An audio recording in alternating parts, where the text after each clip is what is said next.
Okay, Roger, getting started on your LC998v800p. You can see I'm starting to break the radio down, take it apart. I'm fixing to take the amplifier loose from the radio so I can just have the radio to work on and get the LC6404 wired into this one. Got to change out the display, put a 3-digit display on here, and we'll be good to go. Okay, more to come. Okay, I got the old amplifier board out. I'm getting ready to clean up all that old dried out heatsink compound. I got 2 new high-speed fans to go in place of these, and I've got the 8-gauge cable and the little 50-watt or 50-amp Anderson power pole connector removed. I'm going to be replacing it with the Q-Power Superflex 4-gauge battery audio cable. This is your this side here will go to the battery. Okay, and then here's your 100-amp fuse. Yeah, it's just about 3 foot to the battery. You want this close to the battery. Always fuse your power cables close to the battery. So if something happens and they get shorted out, it'll blow the fuse before it burns your car up. Alright, got the new, what are these? 120 amp Anderson power poles. Okay. Anderson power poles. They'll be hydraulically crimped and soldered. I need to drill a couple of holes in it before I crimp it so that the solder can wick all the way through the cable. But it's a tight fit inside this hole right here. In fact, I've had to hog some of them out. It'll fit in there, but when you want it to turn back, see, I'm going to want it to come this way, like that, and this clamp for it, of course, just ain't big enough, so I'll have to modify the clamp to accept these 2 bigger wires, which basically means that I'm going to have to take all of this out and widen these openings right here, and hope I can still work it around that way. Probably won't. I'll probably wind up using some high temp silicone in place of that. Let's see, do I have any of it right here? No, all I got is just the standard black, but I've got the high heat silicone that I'll use to seal that up with, and you got to use the high heat stuff because of the heat sink. Okay, now these fans here, they do pretty good, but the ones I've got are ball bearing fans that run like twice the speed and move like 3 times the air than what these do. So they'll be replacing these. We have to do that, and I know you said you didn't want a fan mounted externally, but I recommend that we do. And the way that I've been mounting them is you cut a hole in the bottom of this, okay, and you mount the fan to this. Alright, and it goes on there, something like that. Once you get that fan in there, it also pulls air up against the heat sink, and you need it, okay, especially with it set up like this. Now, I got a 100 amp fuse in there, and these power poles are 120 amp, but we're going to be running really close to that. In fact, you may have to go up a little bit with your fuse. You may have to go up to a 120 amp fuse. Those 4 red dot Toshibas, when they're doing the full output power, they're going to draw a lot of current.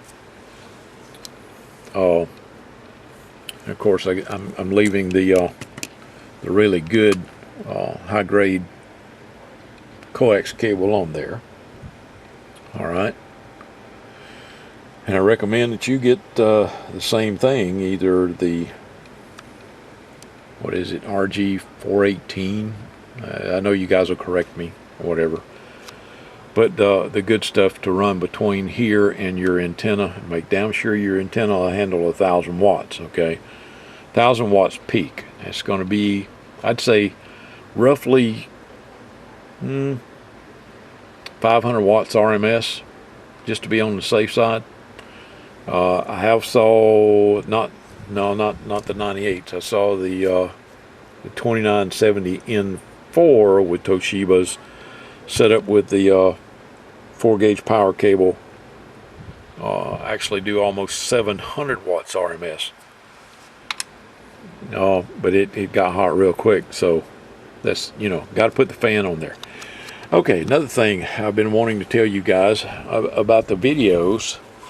A lot of you here lately have been requesting, you've been paying for the video, but you've been requesting that it be private. Okay, and I've been honoring that. I've been doing a lot of private videos. But here's the deal, guys. By making the video private, you're actually hurting my advertisement. Believe it or not, a lot of people will order radios based on videos that I do for different people. And if you request that your video be private, then they don't get to see that video. So here's what I'm doing from this point forward. If you want a private video, I will still do a private video, but it's going to cost you double. Instead of the normal $20, I will charge $40 for a private video.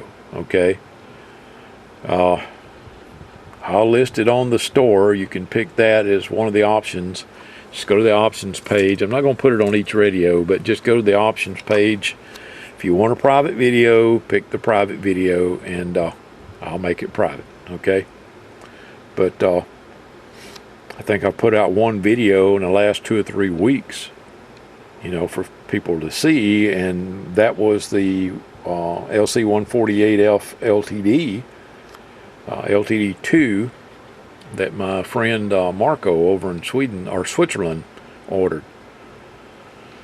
And I've already got like 3 orders off of it. So if you want a private video, I will do a private video, but it's going to cost you twice as much as a normal video. Okay, and that's the reason why. It doesn't take me any longer to make it than it does a regular video. All I have to do is click a different button to make it private, but it's hurting my sales. So that's the reason for that. All right. Anyway, back to what I was talking about the fans. Like I said, I've got 2 high-speed fans, ball bearing fans, that are going to replace these. I think these are just standard floating brush type fans. The ones I have are, like I said, high-speed ball bearing. They move 3 times as much air as these do. So that's going on there, and then I've got a thin, 20 millimeter fan, I think, but it's only like a ½ inch thick, if that, maybe 3/8 inch thick, that I'm going to be putting on the bottom here, because unless you got an AC vent blowing directly on this thing, it gets hot. Okay, drawing all this current, it gets hot. Like I said, if you're really humping it, it's going to draw probably more than 100 amps, especially after it gets warm. But just remember, these Anderson power poles are only rated to 120 amps. Okay, you got to make sure that your battery and your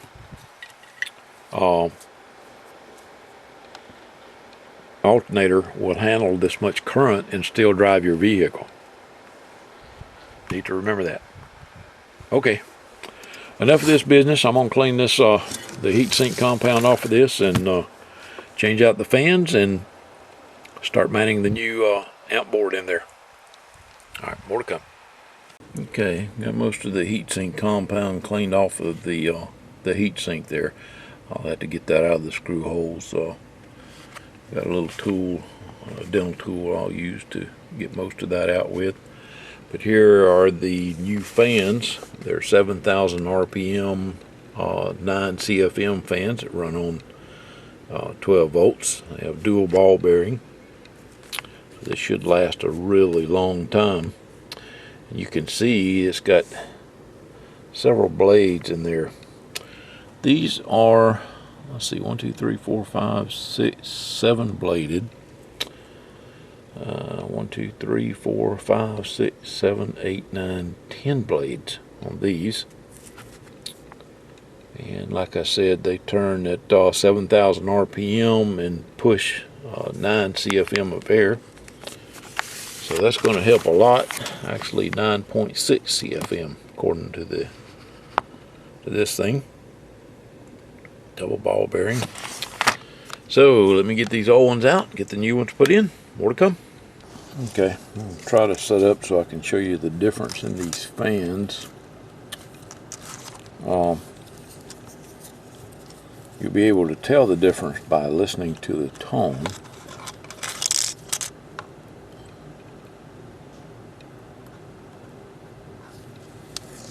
Get my power cable turned around here.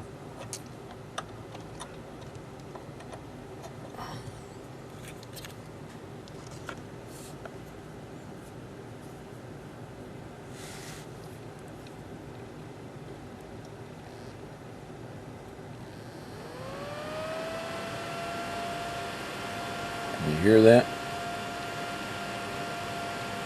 That's what that one sounds like. Listen to the tone of the fan, the motor speed.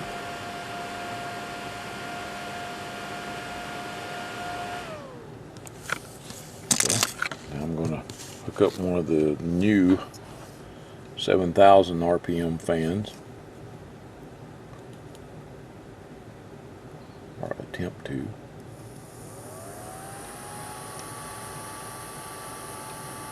That's what a 7,000 RPM fan sounds like. He's going to move more air.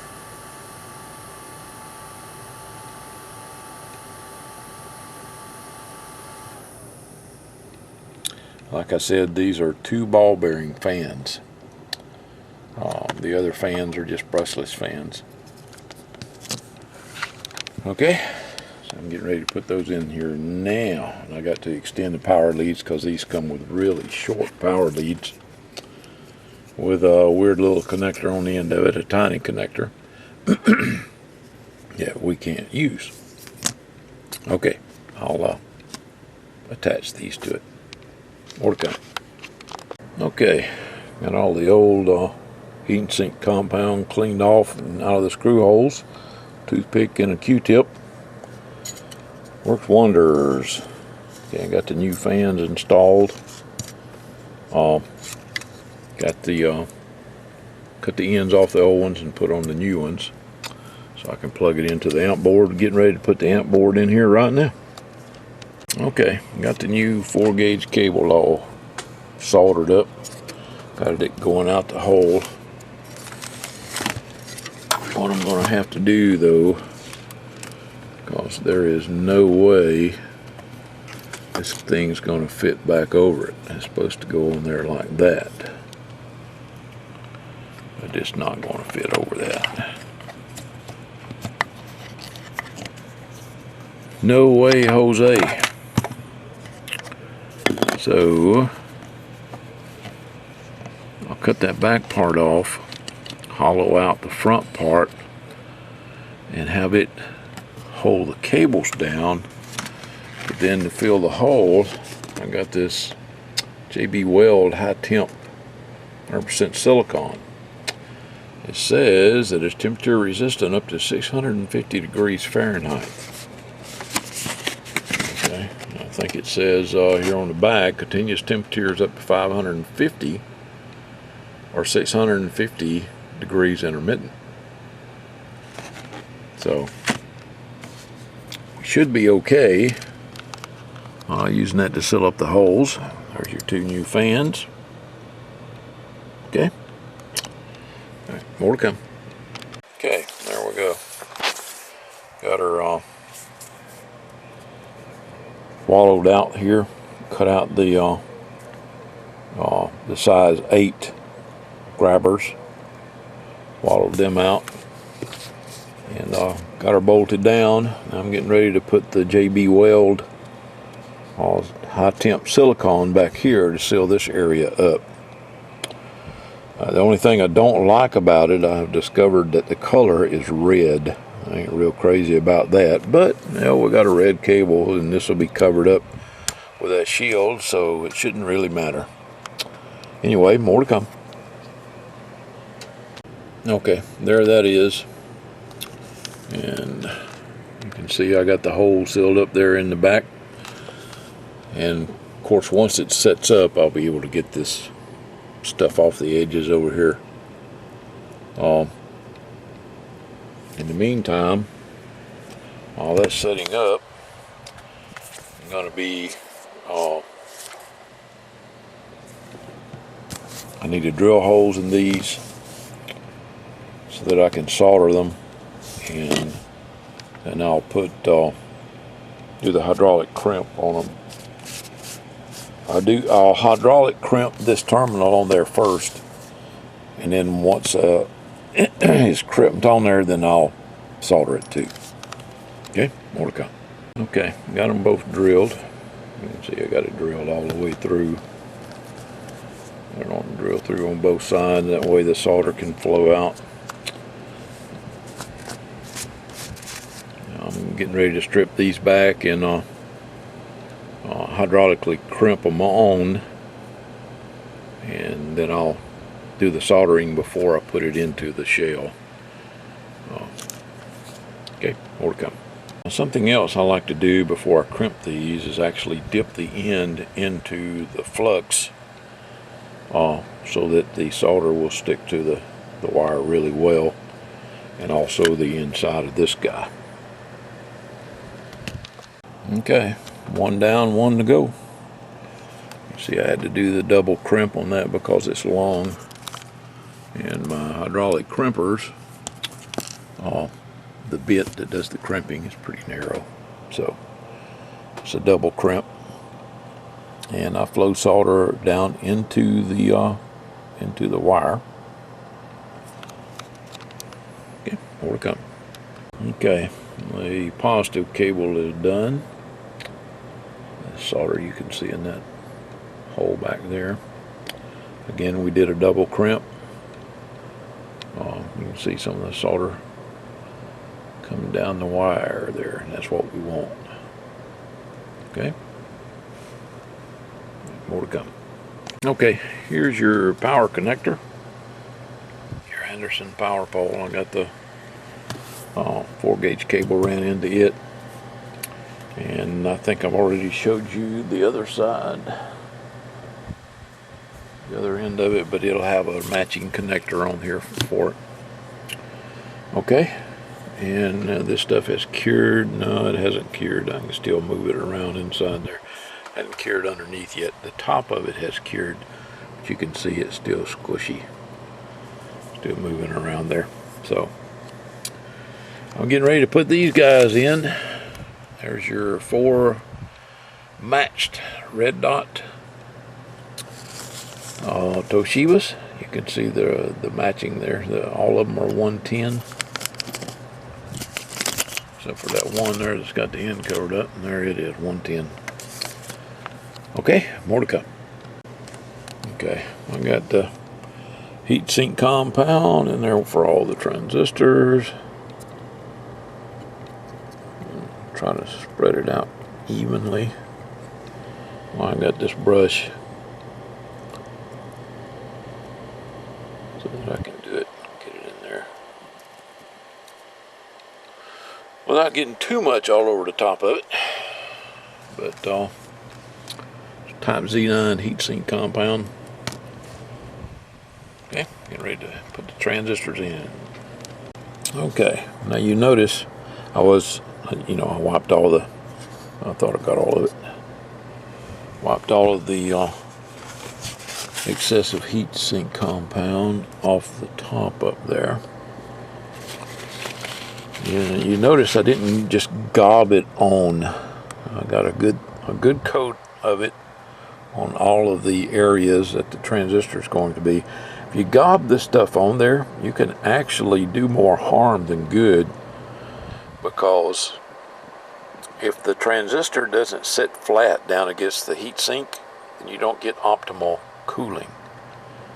And if you gob this stuff on, it can cause like a bubble underneath the part that you're trying to get cool, and that bubble will allow heat to build up in that part, in that one little section of the part. So it's best to get a good coat on there, but don't gob it on there, okay? Just make sure you got good even coverage. That's why I use a brush, because I can spread it around with a brush, and I don't have like thick areas. But that's, I think they call that hydraulicking. Been a while since I went through that class, but just make sure the heatsink compound is spread out nice and smooth. Okay, and for this type of thing, you want silicone-based heatsink compound with extra high efficiency transfer, like that type Z9 that I get from GC Electronics. That's made specifically for this type of heatsink. Okay, heat sinking, I should say. Some of the stuff that you find for computers, the CPUs that go in between the CPUs and the fan, that's very efficient. But this kind of stuff is better for radio work like we do here. Okay, just a couple of little things that you might find interesting. Okay, more to come. Okay, got her working. I'm just using my little 50 amp power supply now. She's already doing 800 watts. I got a 1000 watt slug on that side, and we're looking at peak power. 80 is 800. Audio. That's 800 peak watts right there. But that's maxing out my power supply. I've got a 125 amp power supply, but I got to hook it up. And I just did a little makeshift thing. I put a patch cable on here just so that I could get power to this thing to test it out before I continued on with the radio. You can hear the fans, oh boy, listen up.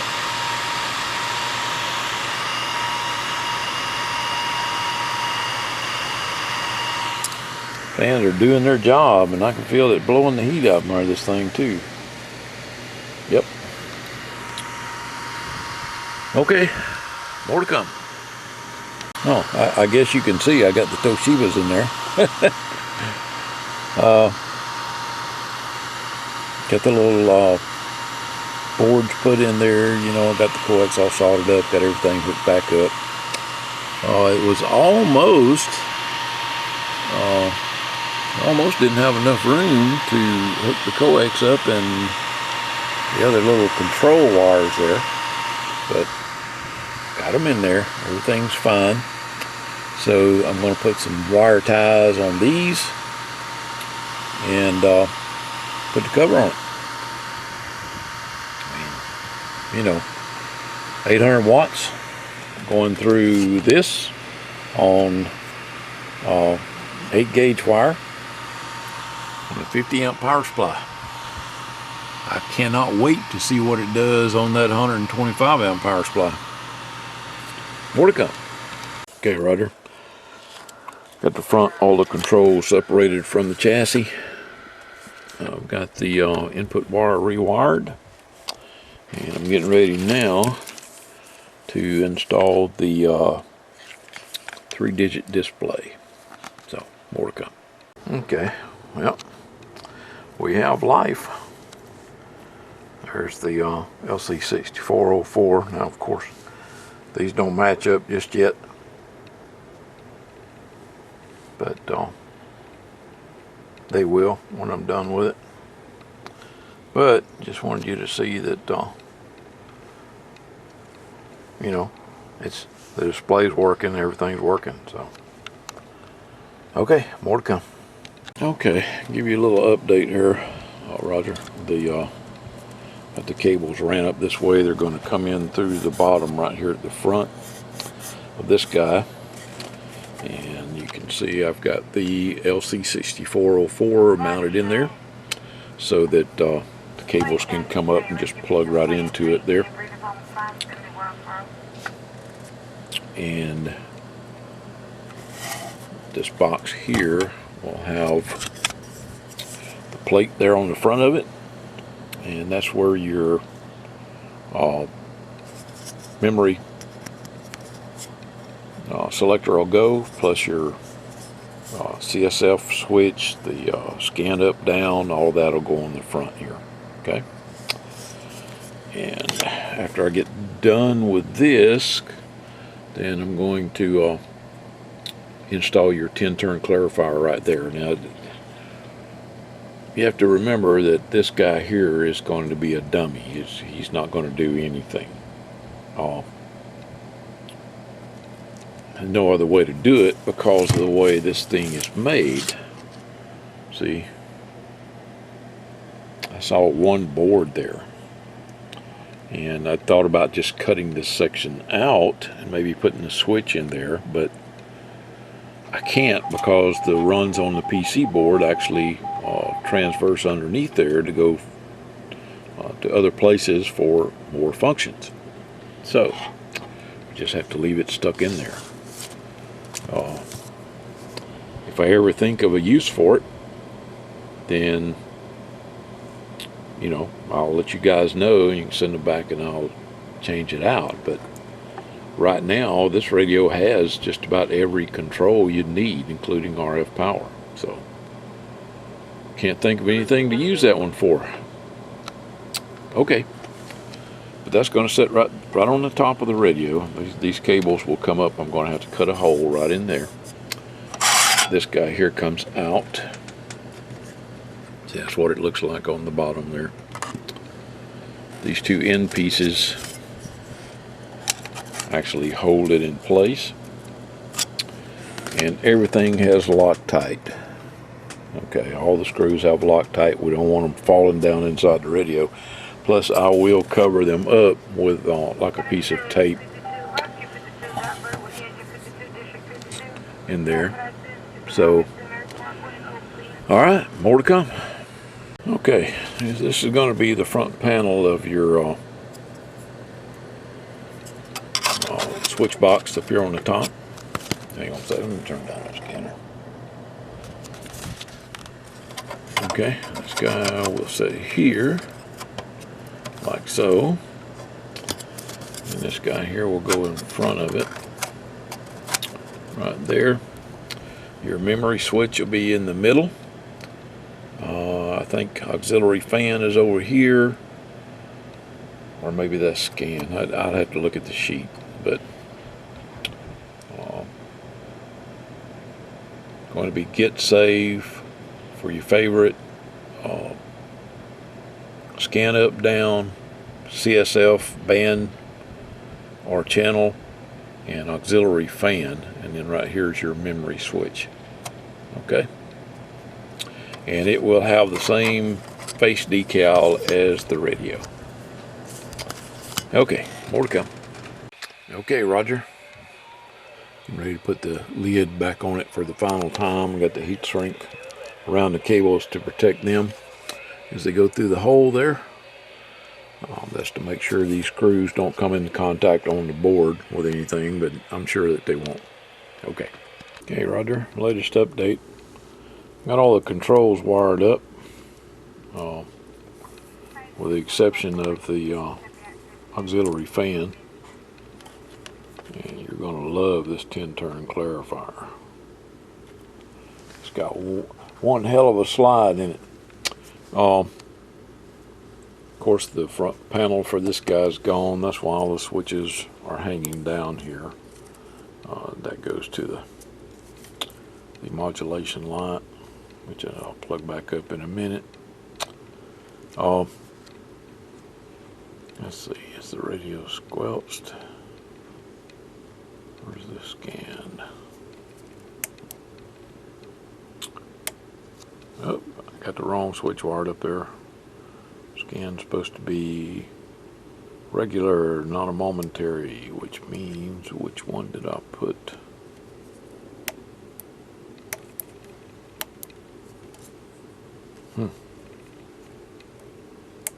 Yeah, I'll fix it.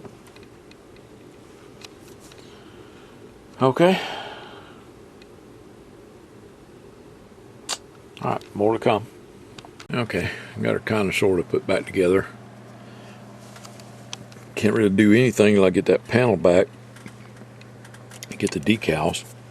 Next thing I got to do, I'm waiting on a new 3-inch punch so that I can punch these holes. I've got metal hole saws, but they kind of leave the edges jagged, and I didn't really want to use those. So I ordered a hydraulic punch. It goes up to 4 inches. So I want to use that to punch a hole in this plate here that goes on the bottom of the amp to mount the fan. I just think it'll make for a nicer installation. But that's where I'm at, and I'm gonna hold. Basically, the radio's finished.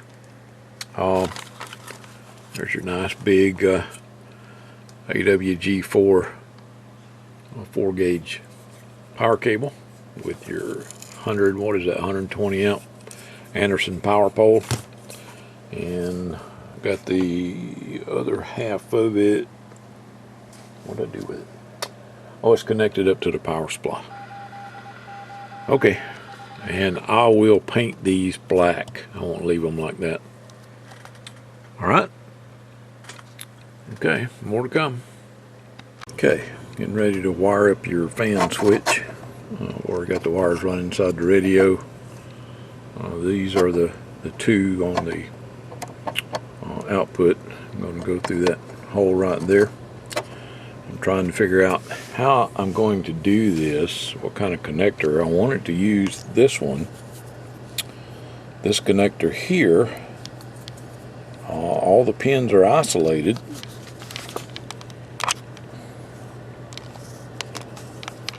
From ground, because case ground is isolated from board ground on these radios, and everything's isolated until I plug this guy in. Once I plug him in, then of course the barrel touches the outside of the plug, and the plug is going to be grounded to the case of the box. So damn it, that ain't going to work. Probably going to have to do an inline plug till I can figure out something different. Okay, more to come. Okay, Roger, problem solved. This is the power connector for your fan. Okay, and I have fused it. Okay, that's a 2 amp fuse, I think. Either a 1 or 2 amp. It's real small anyway. It's soldered in the power line coming from the radio, so that if something happens to the fan or the wire gets shorted out or whatever, it'll blow this fuse and not damage the radio. Okay. Now this is switched 12 volts, so when the radio's turned on, then you can operate the fan. When the radio's turned off, even if the fan switch is on, the fan goes off. Alright?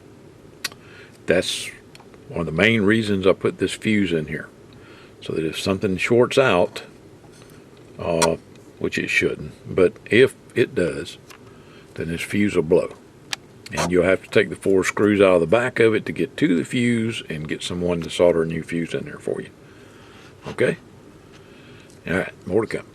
Okay, getting ready to punch a hole in the cover here for that fan to go right there. Gotta decide which die to use. All right, more to come. Okay, looks like this one's going to be perfect. Just like that. I've got grills to go over the fan. Okay, get to it. I got to drill a hole in this big enough for this to fit through it before I can use it. So, more to come. I drilled out a big enough hole using a step bit, and I've got it all mounted up and getting ready to punch it. But let's see. I set the camera up where you guys can see that. Probably not. As soon as I start pushing on the lever, I'm probably going to jar the camera.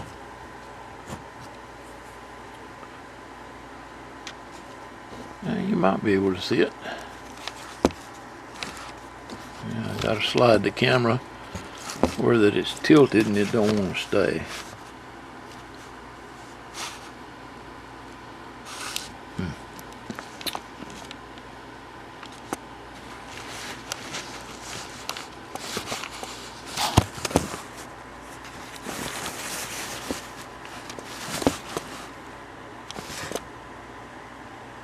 Let's see how that does.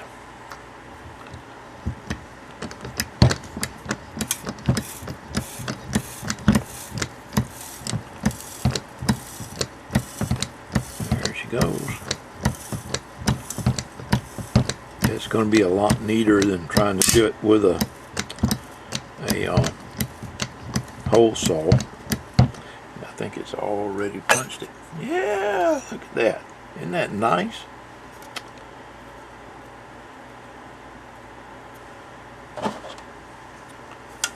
Fan's gonna go, well, actually the fan will go on this side. Be turned around like this.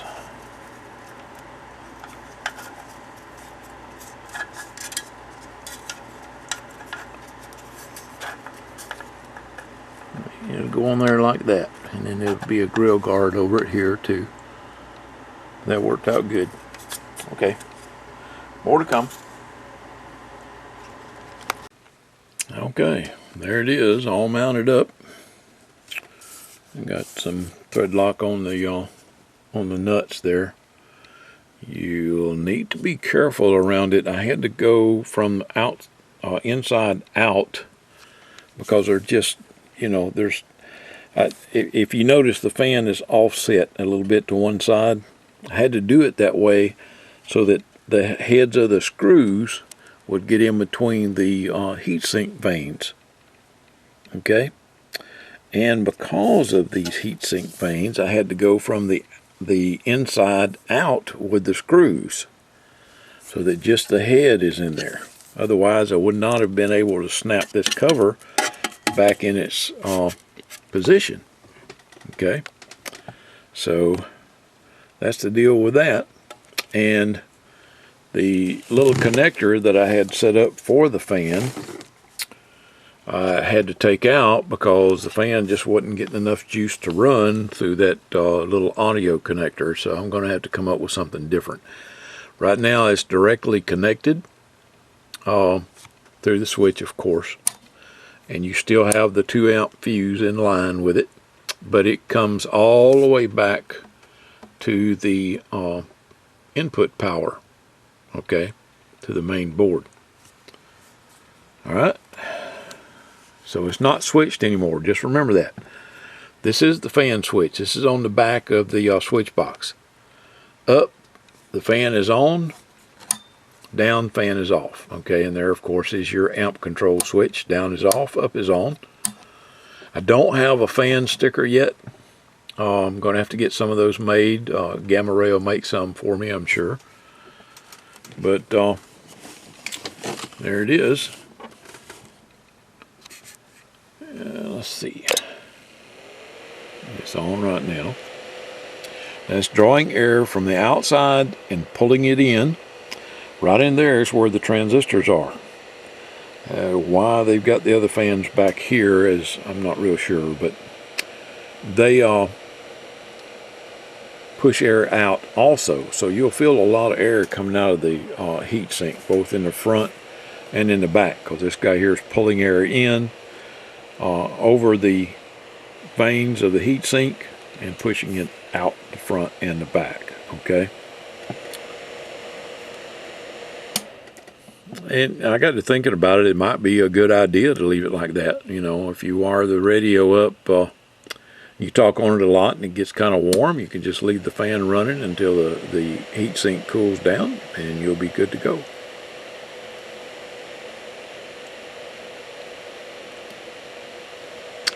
Okay, more to come. Roger B. There you go, buddy. Now, does that look good or what, people? Damn, that's a good looking radio. Roger, I think you did good by wanting the silver chrome, this brushed aluminum, kind of simulated. But I did the brushed aluminum and had him use blue lettering to match the blue display and the blue meter. It's the same way on your switch box. Okay. Blue lettering, brushed aluminum design. It looks good. Now these guys here, I will paint them. I was waiting on the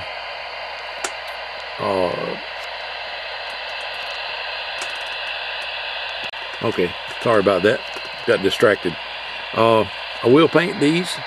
I was waiting on the thread lock to dry up.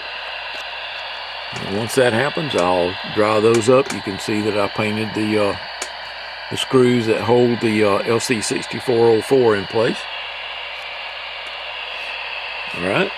Even got you a chrome knob for the 10-turn clarifier, and you're gonna love this 10-turn clarifier, boy. The bigger knob helps you control it even more. Okay, makes it easier to spin it up and down.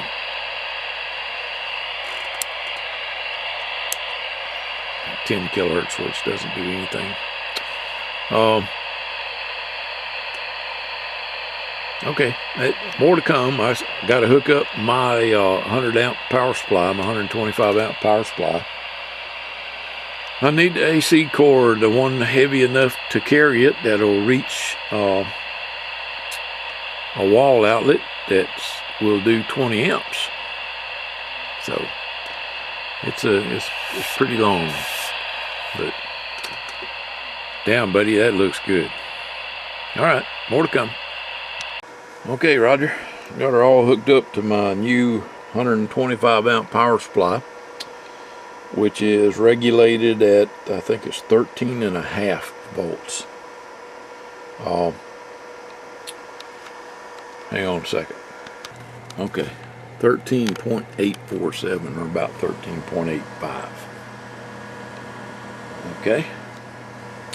Now, if you've got a power supply, you can set it 14.5. You're going to get more power out of this. But let me set the camera up so that it'll be steady and we can take a look at the output readings. I've got a 500 watt slug on that side and a 1000 watt slug on that side. All right, be right back. Okay, showed you the voltage.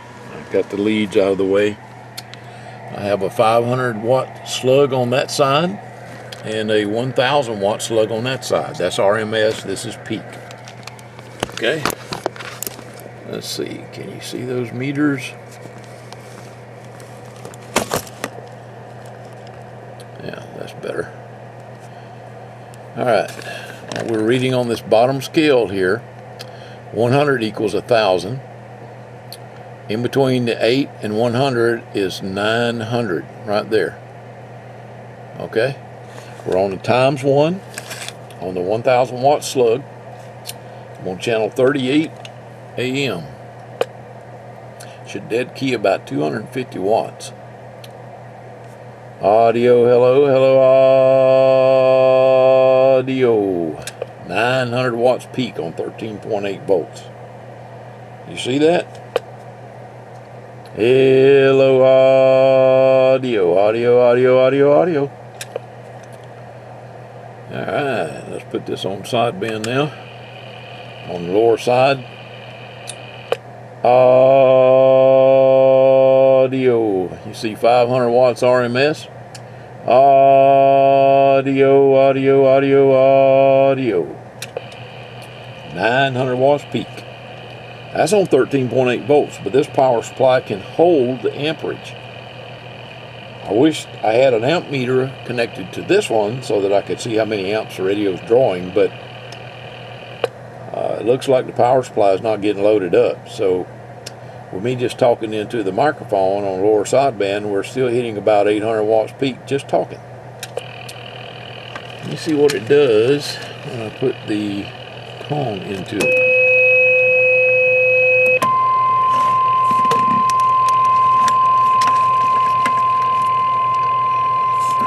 Cable out the way, sorry about that. My workbench is a damn mess right now because of the Christmas rush.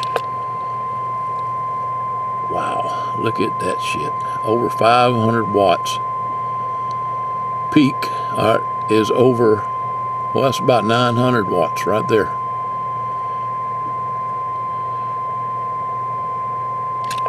That's those damn Toshibas. I'm going to turn on the fan for some extra cooling. I know it's getting warm. Actually, no, it's not. Huh. Even with all that, the heat sink's not warm. Audio, hello, hello, audio. Audio 1, 2, 3, 4, 5, 5, 4, 3, 2, 1. And just to make sure I haven't changed anything, there's the 500 ohm, or the 500 watt slug. There's the 1000 watt slug. Okay. Audio, hello, hello, audio.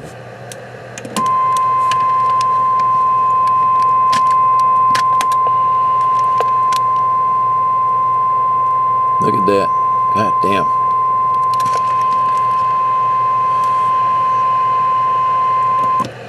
That's just wow. That's all I can say about that. Okay. Roger. I need to show you how to use some of the things on the radio. Okay.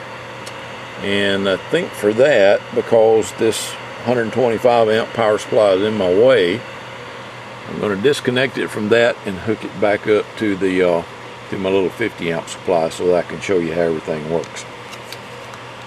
And get that out from under. See, I've got it underneath my feet right there. This is an RSP 1500-12. Saw is at 13.8 volts. Okay? Alright, be right back.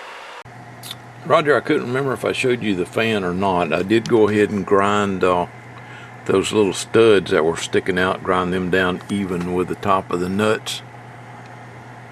Okay? So that I don't advise it, but you can set it on the fan, the radio.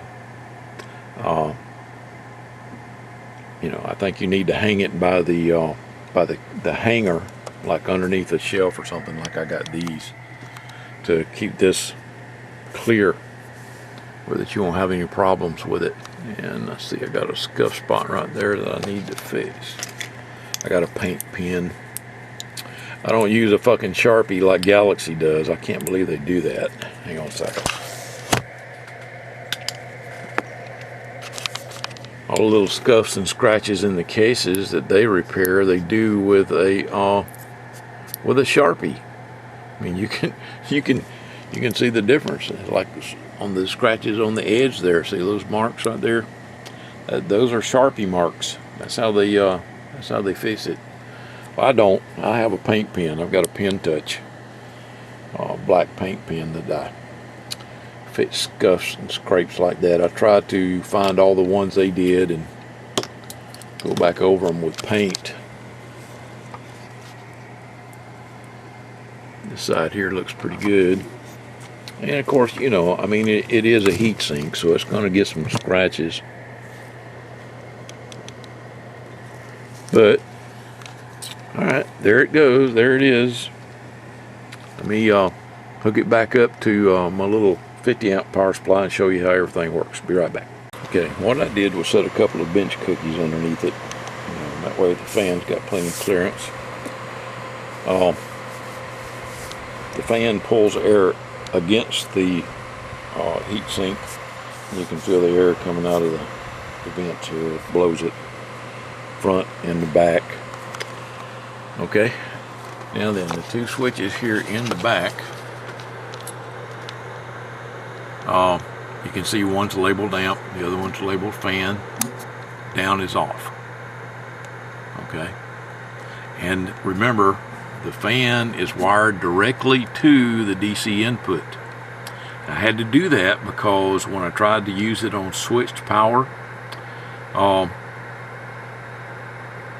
got noise in the radio, okay, from the pulses from the fan, so I had to move it. My little choke deal that I made on the power lines didn't kill all of it, and the radio receiver was picking it up. So it's hooked directly to the DC input, and I've got no noise in the receiver. Alright, you have an LC6404. You have a 10-turn clarifier. Okay, all the other controls are the same. Of course, the 10 kilohertz switch doesn't do anything because you have the 6404. And this control that used to be the fine and coarse tune clarifier is now a dummy control. It doesn't do anything. I've got pain on my finger. Apologize for that. All right, let's say let's go. Let me turn the band switch on. Down for band. That means your channel selector changes one band at a time. Okay, or in the center or up, it's just one channel. I want to go to 915. We're going to make that memory channel 1. So what we do, select one there, press that down. Oops, what did I do there? Did I still have this thing on band? Okay, that saved it.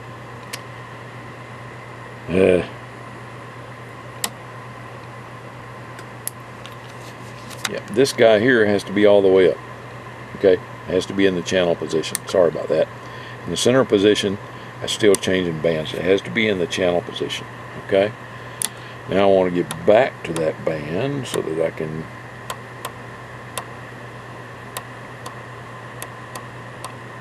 see how it changes bands there. And just how far up will this thing go? Okay, 236, 29,365, that's your top channel. That's your bottom channel. Okay, so we want to go to 915 and click the save button. You'll see the 3-digit display go out. What did I do? Oh, you know what? I bet I got that damn switch upside down. Yep. God almighty. Alright, I have to take the panel back off. Rotate the switch. Sorry about that. Be right back. Okay. Before I show you the controls, I wanted to mention that because of the fan, because of this guy here, it's not going to ship in the original box. I've got some boxes especially for these radios. Okay, and it will ship in that box. Not let's see, let's put that on channel 38. That would be 3. And lower sideband, that's on, that's on. Okay, the controls, how the radio works. But I just wanted to mention that it won't ship in the original box. And you do have a 20-foot piece of power cable. It has a damn, what do they call those fuses? An A and L fuse, I believe. Hang on a second. Okay, here it is. It's a 100 amp A&L type fuse is what's going to go in line with your 20-foot cable. Okay. And it will have lugs on the other end of it to connect to a battery. Alright. Now, operation. Okay, Roger, here we go. The flickering that you're seeing is the refresh display, the refresh of the display syncing with the frame rate of the camera. That's why it looks like it's flickering, but it's not really flickering, okay? To the naked eye, you can't see that. Alright, that's the international call channel. Anyway, the operation of the radio is all these controls do what they say that they do, okay? It goes off. Of course, the 10 kilohertz switch doesn't function because you have an LC6404. And normally I would use that switch for something else, but we've got the switch box up here because there's no room inside the radio for the LC6404. It has to be mounted externally. Alright, squelch scan. Pretty sure you know about squelch scan already. Set your squelch to where it's just barely closed. Okay. Flip this switch up, the radio starts scanning up. When it picks up a signal and opens the squelch, it'll do this. Okay. To stop it, you just put that switch back in the middle position or open the squelch and it'll stop the scan. Scan down, you just push the switch down. Squelch scan is a trademark of Lescom. So if you see someone else using squelch scan, it's not theirs. That trademark belongs to us. Okay. Now, for your favorites, I got the switch turned right side up. To set a channel, let's say we want to save this in position 4. You put your memory switch in position 4 and push this down. You'll see the display go out. It just saved it in position 4. Okay? And I've got some other ones saved in here already. Let's go to one and get it. That should be 915, 26915, and it is. Okay, now we want to go back to channel 44. You put that back on 4, click get again, and you're on channel 44. Okay?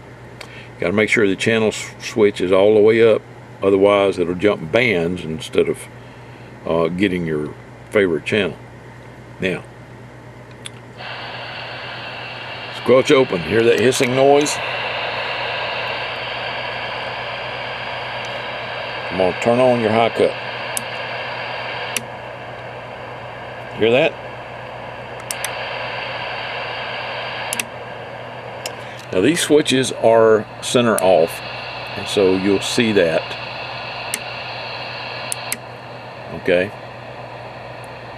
So that switch in the center or the down position high cut is off. All the way up it's on. With this switch here, with the switch in the center position, I believe it jumps channels. Yeah. It goes one channel at a time when you do that. With it in the center position, with it all the way down, then it'll change bands every time you click it.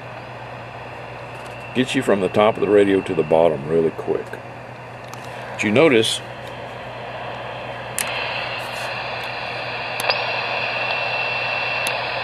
this is about the top of the radio, okay? We got just a few more channels up. Matter of fact, let's get to the top channel. And that's it right there. Where did I go? Yeah. 26. And then over to, it drops all the way down. But you notice you didn't lose anything from the receiver. Okay? Nothing. You didn't lose anything.